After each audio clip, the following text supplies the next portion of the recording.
కృష్ణానది చూసుకుంటే కనుక కృష్ణానది బ్యాంక్స్ మీద గుడి ఉండడం అనేది చూసుకుంటే కనుక డెఫినెట్గా కృష్ణానదికి కూడా ఒక ప్రాధాన్యత, ఒక సిగ్నిఫికెన్స్, ఏదో గుడితో ఒక అసోసియేషన్ లాంటిది ఉంటుందని అందరికీ తెలిసిన విషయం. దాని గురించి కొంచెం చెప్తారా? ఈ కృష్ణానది ఉద్భవటానికి వచ్చేటప్పటికే ఈ కీలాద్రి పర్వతం మీద అనేక రకాలైనటువంటి ఔషధులు అవి ఇవి అన్నీ కూడాను వృక్ష సంపద అంతా కూడాను ఉండి సస్యశ్యామలంగా ఉన్నటువంటి తరుణంలో సహ్యాద్రి మహాముని ఈ కీల పర్వతం మీద తపస్సు చేసుకుంటున్నాడు.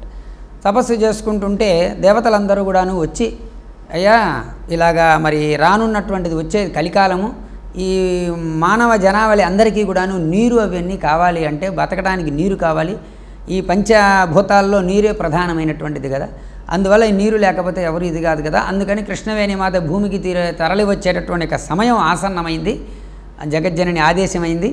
అందువల్ల ఈ కీల పర్వతం అడ్డంగా ఉంది, అందుకని కాస్తంత దోవ విడిస్తే ఈ కృష్ణని భూమి మీదకి తీసుకువద్దాము అని చెప్పని దేవతలందరూ కూడాను సఖ్యాద్రి మహాముని అడిగారట.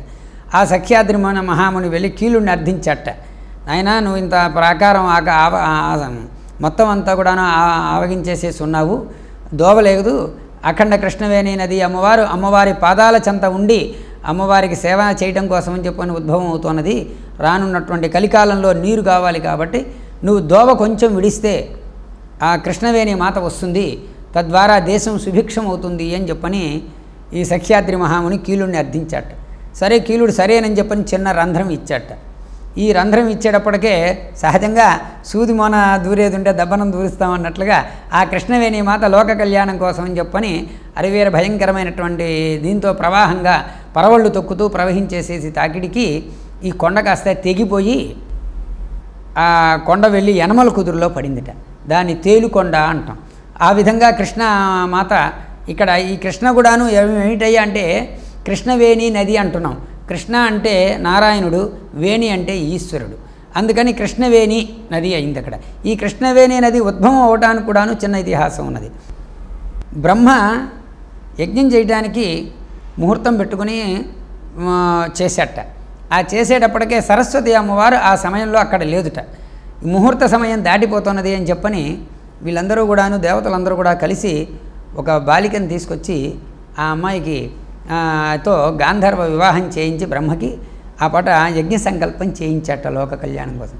అది చేయించేటప్పటికే సరస్వతీదేవికి తెలిసి ఏమిటి నేను లేకుండా అసలు బ్రహ్మ ఎట్టా యజ్ఞం చేస్తాడు, భార్యా విహితంగా ఉన్నటువంటి వాడు యజ్ఞం చేయడానికి పనికిరాదు కదా, నేను సకాలంలో లేకపోతే యజ్ఞం ఎట్లా చేస్తున్నాడు అని చెప్పని వచ్చి చూసేటప్పటికే ఒక బాలికని కూర్చోబెట్టి అక్కడ బ్రహ్మకి పత్ని స్థానంలో కూర్చోబెట్టి యజ్ఞం చేశాడు. వెంటనే సరస్వతీదేవి కోపం వచ్చింది. ఎవరు చేశారు ఇది అంటే శివకేశవులు చేశారు.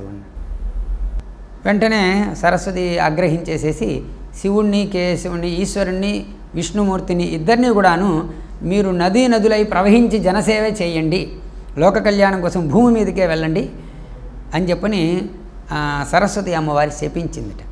ఆ శపించేటప్పటికే ఈ కృష్ణవేణి నది ఉద్భవం అయింది. కృష్ణ అంటే విష్ణుమూర్తి, వేణి అంటే ఈశ్వరుడు, అందుకని వీళ్ళిద్దరూ ఏకమయ్యి నదులుగా ప్రవహించారట. అందుకనే కృష్ణలో అనేకమైనటువంటి నదులన్నీ కూడాను సర్వదేవతాత్మక స్వరూపం కృష్ణానది అని చెప్పి మనకి పురాణం చెప్తున్నది. అటువంటి ఈ కృష్ణవేణి నది ఈ భూమి మీదకి ఆ విధంగా కృష్ణవేణి ఉద్భవం అయింది. సరే మరి మాకు ఎట్లాగమ్మా ఈ శాపం ఏంటి, మరి మేము ఎట్లాగా నదుల్లాగానే మేము ఇట్లాగే ఉంటే మా పరిస్థితి ఏమిటి అంటే మిమ్మల్ని ఎవరైతే స్పర్శ చేసి ఆ జలాన్ని శిరోధార్యం చేసుకుని శిరస్సు మీద చల్లుకుని స్నానం చేస్తారో వారి పాపాలన్నీ కూడాను నశిస్తాయి, తద్వారా మీరు లోక కళ్యాణం చేస్తారు అని చెప్పని ఆ సరస్వతి అమ్మవారు మళ్ళీ తిరిగి వరం అనుగ్రహించిందిట. అందుకని ఈ శివకేశవులు కృష్ణానది ఉద్భవానికి స్వరూపం, శివకేశవ స్వరూపమైనటువంటిది కృష్ణవేణి నది. ఈ కృష్ణవేణి నది లోక కళ్యాణం కోసం భూమి మీదకి ఉద్భవం అయింది. అలా ఉద్భవం అవుతున్నటువంటి ఈ ప్రవాహంలోనే ఆ పరవళ్ళు తొక్కుతూ ఉండేటప్పటికే పైన దుర్గా అమ్మవారు మహోగ్ర స్వరూపంలో పైన ఉన్నది. ఇదేమిటి ఈవిడ ఇట్లా ఉంది, నేను ఇది కదా అని చెప్పని తాకుతాను, నేను ఎప్పటికైనా కానీ నిన్ను తాకి నేను ఇది చేస్తాను అని అన్నది. అందుకనే కృష్ణవేణి అమ్మవారు తాకటానికి వీలు లేనంత ఎత్తులో కీల పర్వతం మీద అమ్మవారు ఉద్భవం అయ్యి మనకి ఉన్నదట. అట్లాగా కృష్ణవేణి నది మనకి ఇక్కడ ఉద్భవం అయ్యి కీల పర్వతానికి పాదాల చెంత అడుగున మనకి నదీ ప్రవాహం జరిగి ఇవాళ రోజున ఈ జనసాంద్రత అంతా కూడాను నీరుని తాగి రక్షించుకుంటున్నారు అంటే ఆ దేవతల యొక్క అనుగ్రహం వల్ల ఈ కృష్ణవేణి నది ఉద్భవం అయ్యి ఇక్కడ Like and subscribe Eagle Media Works.